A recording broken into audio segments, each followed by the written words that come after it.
receber esse cara aqui, Rodrigo Dinamite, filho do Roberto Dinamite, querido. Um beijo, seja bem-vindo aqui ao nosso programa. Obrigado. Eu recebi já uma informação bem útil sua, né, em relação ao seu pai. O que é a sua informação? Não, é porque em 2012, foi 2012? Foi. Aconteceu aquele... Um negocinho, né? Que não era pra ter acontecido, foi irregular, né? Todos sabem. Não foi.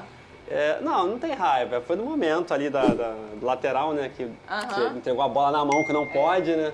E meu pai era presidente na época.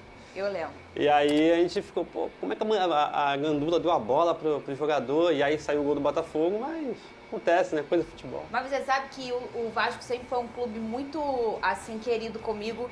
Mesmo depois daquela bola, o Vasco poderia ter... O Vasco sempre foi muito querido. Eu acabei até casando com um de vocês aí, né? Com o vascaíno. Gente fina, então. E pra contar um segredo. Segredo que não é segredo, mas muita gente não sabe. As pessoas me falam isso. Ela era irregular. Não era. Passou a ser depois daquele lance.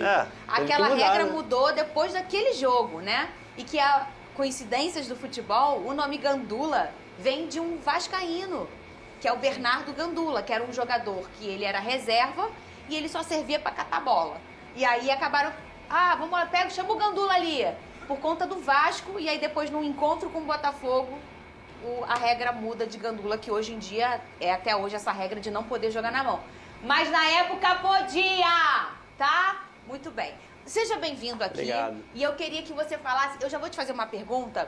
A gente vai falar desse Vasco atualmente, mas eu já vou te fazer uma pergunta. A gente viu o seu pai sendo o maior ídolo da história... o maior ídolo da história do Vasco, mas sendo presidente. E agora a gente está vendo um outro grande ídolo, que é o Pedrinho, sentando na mesma cadeira. O que você achou aí da presidência aí agora do Pedrinho? Fernanda, quando se fala de política de Vasco, eu fiquei meio off depois de tudo que passou, né? Mas eu acho que foi o que eu até falei com o Pedrinho, falei com o Levin também. Eu acho que tem que ser o melhor pro Vasco, independente de ser Levin, de ser Pedrinho, de ser qualquer outra pessoa. O melhor pro Vasco, porque a gente sabe que a gente passou lá em casa com meu pai sendo presidente. Um ídolo, foi discriminado, foi xingado. Mas a gente sabe que ele sempre tentou fazer o melhor pelo clube, independente da posição dele, independente de quem estava ao lado dele, a oposição também, ele tentava dialogar e não conseguia. Mas fiquei feliz, acho que o Pedrinho é um cara que representa o torcedor vascaíno, é um ídolo, querendo ou não é um ídolo, tá passando agora aí, é ele, meu pai. E eu acho que ele tem tudo para dar certo, hoje com um pouco menos pressão, né, do que era antigamente, por conta da SAF, mas que tenha um diálogo direto com a SAF, que possa ajudar o clube da melhor forma possível. E mais condição de trabalho hoje em dia do que na época do seu pai. Quer fazer uma pergunta para ele, Lucas Pedrosa? Eu queria, na verdade, pedir para ele contar a história, e eu falei com ele já no direct, foi por isso também que eu convidei ele aqui. No jogo contra o América Mineiro, o Vasco estava empatando até os 45, 46 do segundo tempo, todo mundo nervoso, já apreensivo, já acreditando que a gente ia perder ponto para o time rebaixado, que é muito complicado. E aí o Payet faz aquilo ali, inclusive, eu não só queria que o Rodrigo contasse a história do gol, mas como foi, desde o momento que o Payet chegou aqui, Rodrigo, a história dele com o seu pai, o quanto ele já mostrou o interesse na história do seu pai. Então, vou falar do início só para vocês entenderem.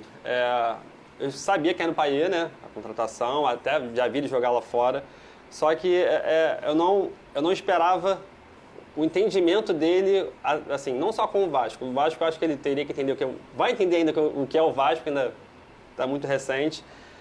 Mas com meu pai, assim, quando eu tive com ele, eu tive com o Payet e com o Túlio na apresentação dele no clube. Túlio foi até atacante. Túlio de Melo. Foi atacante hoje em dia representante, foi o cara que fez a negociação. E aí ele meio que traduziu, né? Fez a tradução e o Payet falou estava muito feliz de ter chegado no Vasco, o tamanho do clube. E aí começou a falar, eu entendi só os números que estava falando, né? Falando em francês, falando 700 e poucos gols, nananana. Aí o Túlio passou, cara, ele estudou seu pai, pegou a história do seu pai, soube o que ele fez pelo Vasco e está falando aqui que quer representar o seu pai, a camisa 10, com o maior prazer, com o maior potencial que ele tiver para dar para o clube. E isso me deixou espantado, porque um cara que, o Payet, né? Francês, o cara que está lá 36 anos já, não precisa chegar e estudar o maior ídolo. Por educação, por respeito, ele fez isso e me deixou muito feliz. E a história do jogo contra a América, o Vasco sempre tem jogos assim, né? Quando o time que tá lá embaixo, fala, cara... E eu já sabia que era um jogo difícil porque o América joga bem, não é um time... Assim, eu acho que não merecia estar na posição que tá. E aí, primeiro tempo eu vim da arquibancada, porque eu sabia que ia subir o Mosaico. Segundo tempo eu fui para social e a Roberta foi. Minha irmã não é de ir pro jogo. A Roberta fica muito nervosa, ela fica em casa. E aí eu sentei perto dela na social e, pô, 40, 41, 42, 43 e nada. Aí 45, 48, falta pro Vasco, né? Aí ela... Eu não tava do lado exatamente, que tava amigo do meu pai, e ela falou que pegou um cordão que meu pai deu, eu sei qual é o cordão, beijou e falou, pai, desce e ajuda a gente. Caramba! E aconteceu aquele feito... Que a gente até mostrou aqui a comparação dos dois gols, que são muito parecidos, né? A gente me lembra aqui o nome da página que fez Edith esse vídeo. CRVG. Muito legal a página que fez esse vídeo, que a gente até exibiu por aqui. E o gol do Roberto, igualzinho. E foi o último, né? Foi o último Foi gol dele de o último falta. gol dele de falta. O Pedrosa até trouxe a informação que o gol do Dinamite de falta foi em cima também de um América. América de Três Rios. Sabe quem chegou aqui? O Big Boys. Chegou? Oi Big Boys, tá vendo um homem aqui hoje? Vamos chamar isso aqui? É isso aí, ó, que a gente vai chamar? Hein? Então, porque olha só, buscando se afastar ainda mais do Z4, a gente já tá falando aqui, Rodrigo, de um Vasco brigando pra Sul-Americana, que a gente é abusado, né? O Vasco segue a preparação para enfrentar o Cruzeiro.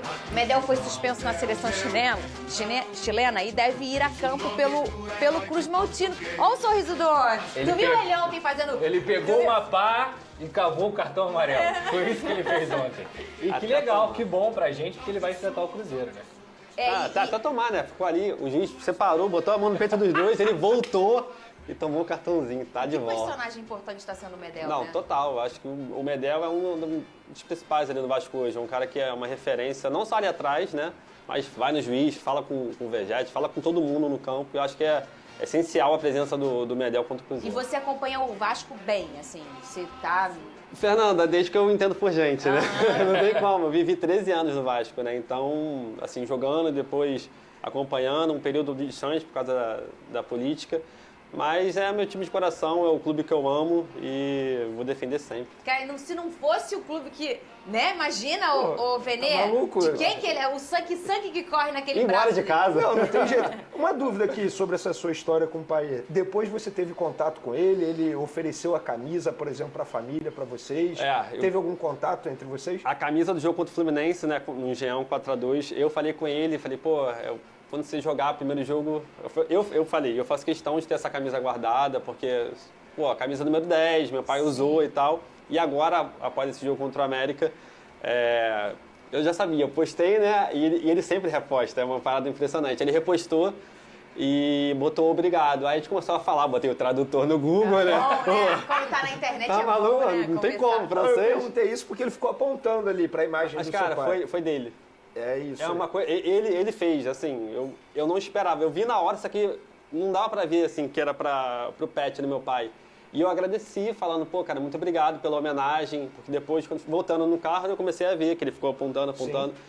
E foi dele. E a camisa desse jogo agora, contra o América, na próxima concentração do Vasco, ele falou, passa lá no hotel que eu vou te dar essa camisa também. Gente, quer dizer... Aí eu falei, vou fazer um... Ou seja, a camisa tá contigo. Essa do jogo contra a América ainda não. Ah, tá. Eu vou pegar na concentração. Mas será dele. Mas será. Essa camisa que ele apontou, eu vou fazer um quadro bonito. Ou seja, além de tudo, o pai é um fofão, né? Muito educado. Pessoal, e hoje tem jogo decisivo, né? Aí na tabela para o time do Vasco. Hoje tem jogo do Fortaleza contra o Cruzeiro. O Cruzeiro vai enfrentar o Fortaleza lá na casa deles. E esse jogo aí, um jogo atrasado, né? Que tem. E esse jogo vai ser essencial para o Vasco. Porque aí se o Vasco, se o Fortaleza ganhar do Cruzeiro, fica bem melhor pro Vasco enfrentar o Cruzeiro já vai estar abalado, completamente abalado por causa desse jogo. Eles vão dar de tudo de si nesse jogo aí, contra o Fortaleza, e o Fortaleza também tem que ficar ligado, né? Porque o Fortaleza já tem 43 pontos e o Vasco 40. Então se o Fortaleza perder esse jogo e o Vasco ganhar do Cruzeiro, vai ficar com o mesmo número de pontos do Fortaleza e eles vão ficar com 43, o Internacional e o Vasco, né? E o Santos vindo ali mais embaixo com 42. Então eles vão estar ali também brigando para não cair. E então esse jogo também para eles vai ser vida ou morte, porque O Fortaleza está vindo de 3 jogos sem ganhar, né? Empataram e perderam de novo.